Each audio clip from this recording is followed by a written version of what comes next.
Hikaru here sacrifices first the knight. Brilliant move number 1. The idea of this sacrifice is that after f takes e4, rook f1 check cannot be taken because it's checkmate, and if king g2, the king is brutally hunted out with a sequence of moves. So knight takes c4, but no problem, Wesley's just not going to take the knight. Well, that's too bad Wesley's not going to take the knight, because in this position, after sacrificing his knight, Hikaru is going to sacrifice, you guessed it, the rook! Rook takes f3! 2 brilliant moves! And there's 4 more to go. This dude just played back-to-back more brilliant moves than you'll probably see in your entire life. And this man's got 4 more to go. He ain't done. Rook f3 can't be taken because queen f3 can't block. Take the rook, king g1, bishop e3. Here, it's mate very soon.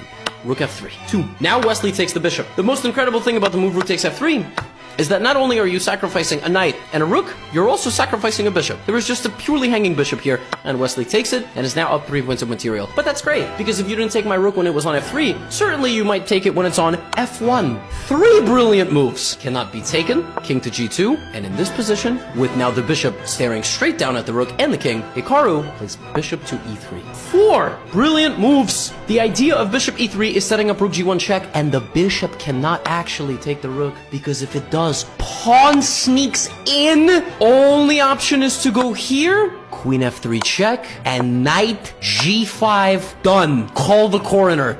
4 brilliant moves. Bishop g3. Everything is staring at everything else. Wesley is trying to sacrifice material. Now, obviously, Hikaru cannot take on g3 because then the rook would take, and then the attack would be kind of stopped. So instead of h takes g3, Hikaru played h takes g3. 5 brilliant moves. 5! And 1 more to go! What is the idea? Well, this is the idea, folks. This is the idea, because after rook takes f1, now that the pawn moves off of the h4 square, knight h4 check, king comes out, and now it's time for the walk of shame. Queen h6. This man Hikaru is down 5 points of material. I would argue he's down 10. This rook hasn't even moved. The only way for Wesley to avoid getting checkmated here in a variety of brutal fashions is to play g5. Knight takes g5, and now king to g4. And folks, you might ask yourself, where are the 6 brilliant moves? You've only showed me 5. If you thought Hikaru was in the business of sacrificing only bishops and rooks, no. Knight f3 with the idea that if you take the knight, swift execution. What a checkmate on h3. And if you take the knight with the rook, the same thing.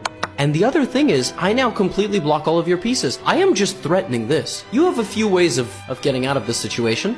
You can play knight to f2, and now Hikaru ends the game with utmost precision by playing queen to h4 check, king to f5, and the rook gets a turn. Rook f8 check, king to g6, he sacrifices the rook again, king takes f6, double check with the knight and the queen, king g6, queen g5, check, mate.